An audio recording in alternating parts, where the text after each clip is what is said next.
I think as the personalization loop kicks in and the AI just starts to get to know you better and better, I think that will just be really compelling. One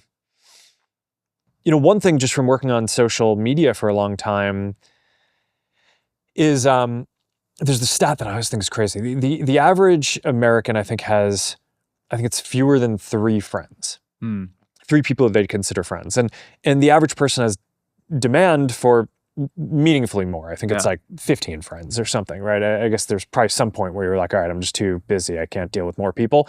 But the average person wants more connectivity, connection than they have.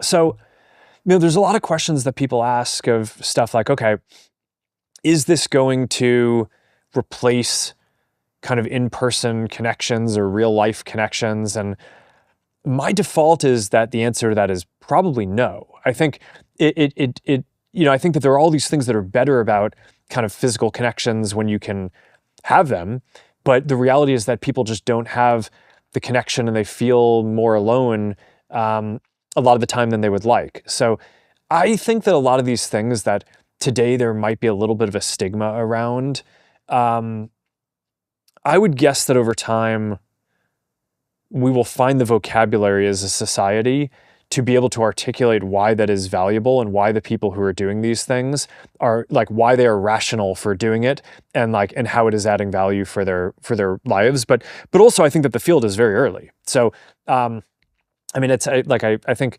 there are a handful of companies and stuff who are doing virtual therapist and, there's like virtual girlfriend type stuff, but it's very early.